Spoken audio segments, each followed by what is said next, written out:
एक दर्दनाक इस्लामी कहानी। पुराने वक्तों की बात है। हिंदुस्तान के एक गांव में कुमार नामी एक दौलतमंद और बासर शख्स रहता था। वो ताकतवर था, मगर उसके दिल में सख्ती और गुरूर भरा हुआ था। इसकी सबसे बड़ी ख्वाहिश थी कि इसके यहाँ बेटा पैदा हो जो इसका नाम रोशन करे और इसकी जायदाद का वारिस बने। कुमार हमेशा कहता, बेटी पैदा होना बदकिस्मती है, एक बेटी कमजोरी की अलामत होती है और मैं अपनी जिंदगी में कमजोरी की कोई जगह नहीं छोड़ूंगा।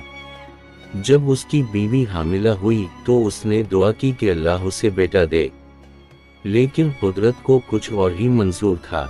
वक्त गुजरता गया और आखिर वो दिन आ पहुंचा जब कुमार की बीवी ने एक मासूम बच्ची को जन्म दिया। वो बच्ची चांद की मानिंद रोशन, नरम व नाजुक और फरिश्तों की तरह मासूम थी।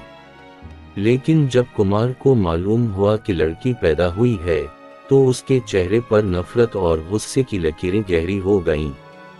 वो कमरे में दाखिल हुआ जहां उसकी बीवी कमजोर हालत में लेटी हुई थी और बच्ची को मोहब्बत से देख रही थी। लेकिन कुमार ने बच्ची को हिकारत भरी नजरों से देखा और बोला, ये मनहूस पैदा होते ही मेरे लिए बदशगुनी ले आई, मैं इसे जिंदा नहीं छोड़ूंगा। बीवी के आंसू बहने लगे। वो हाथ जोड़कर बोली, ये हमारी अपनी औलाद है, अल्लाह नाराज होगा, खुदा के लिए रहम करो।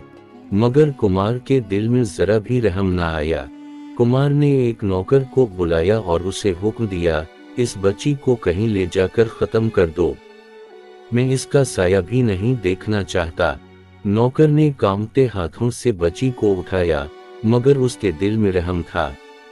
वो जानता था कि मासूम जान को मारना बहुत बड़ा गुनाह है।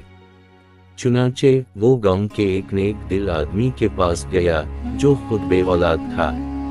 उस शख्स ने अल्लाह का शुक्र अदा किया और कहा, ये मेरे लिए जन्नत का तोहफा है, मैं इसे अपनी बेटी बना कर पालूंगा।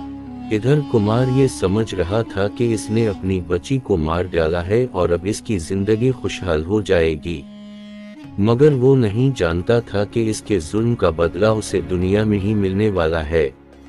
कुछ साल गुजर गए।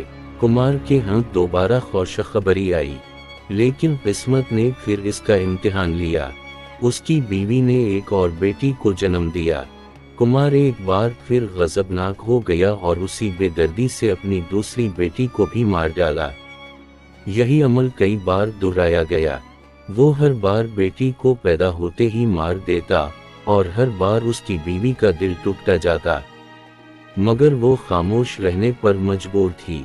फिर अजीब व गरीब वाकयात पेश आने लगे। कुमार का कारोबार तबाह होने लगा। इसके दोस्त दुश्मन बिन गए और जो इज्जत थी वो खाक में मिल गई। इस पर एक ऐसी बीमारी ने हमला किया जिसका कोई इलाज ना था। फिर जब इसके यहाँ बेटा पैदा हुआ तो वो कुछ ही साल की उम्र में शदीद बीमारी के बायस मर गया। कुमार जो कल तक फख्र से कहता था कि बेटियां कमजोरी हैं, आज खुद सब कुछ खोकर बेयार व मददगार पड़ा था। अब कुमार एक लाचार, बीमार और तन्हा बोरा बन चुका था। वो हर जगह जाकर दुआ करता, मगर उसे कहीं सुकून ना मिलता। एक दिन वो एक बुजुर्ग आलम दीन के पास पहुंचा और अपनी कहानी सुनाई।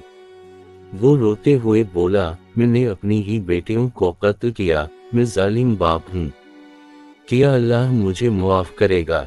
आलम दीन ने गहरी नजर से उसकी तरफ देखा और कहा, अल्लाह की रहमत बहुत वसी है, लेकिन तुम्हें सच्ची तौबा करनी होगी।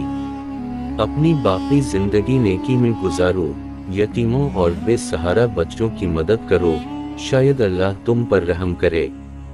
कुमार ने वहीं सजदे में गिरकर अल्लाह से माफी मांगी। वो रो रहा था, अपनी बदअमालियों पर नदामत महसूस कर रहा था। अब कुमार की जिंदगी का मकसद बदल चुका था। वो गांव में यतीम बच्चों की मदद करने लगा, गरीबों को खाना खिलाने लगा, मस्जिद में जाकर इबादत करने लगा। फिर एक दिन एक मदरसे में गया जहां एक नेक दिल लड़की बच्चों को कुरान पढ़ा रही थी। जब कुमार ने गौर से देखा तो इसकी आंखें हैरत से खली की खली रह गईं। वही बच्ची जिसे वो बरसों पहले मारने चला था, आज एक नौजवान आलिमा बन चुकी थी। वो आंखों में आंसू लिए उसके करीब गया और बोला, बेटी क्या तुम मुझे मुआफ करोगी? लड़की ने नरमी से मुस्कुरा कर कहा, अल्लाह सबको मुआफ करता है अगर दिल से तौबा की जाए। ये सुनकर कुमार फूट फूट कर रोने लगा। इसने अपनी जिंदगी के सबसे बड़े गुनाह पर पर्दा डालने के बजाय अपनी गलतियों को तस्लीम किया और अल्लाह से माफ़ी तलब की, और यूं अल्लाह ने भी इस पर रहम किया। वो गुनाहगार था मगर उसने अपनी आखिरी उम्र नेकी में गुजारी, और जब दुनिया से रुखसत हुआ तो वो एक नेक इंसान के तौर पर जाना गया। ये कहानी हमें सिखाती है कि बेटियां अल्लाह की रहमत होती हैं, और जो लोग इन्हें कत्ल करते हैं वो दुनिया व आखिरत में जलील होते हैं। अल्लाह जालिमों को कभी मुआफ नहीं करता जब तक वो सच्ची तौबा ना करें। कुमार की जिंदगी हमें ये सबक देती है कि अल्लाह के हर फैसले में बेहतरी होती है, और जो लोग गुरूर और जुल्म करते हैं वो बिलाखिर पछताते हैं।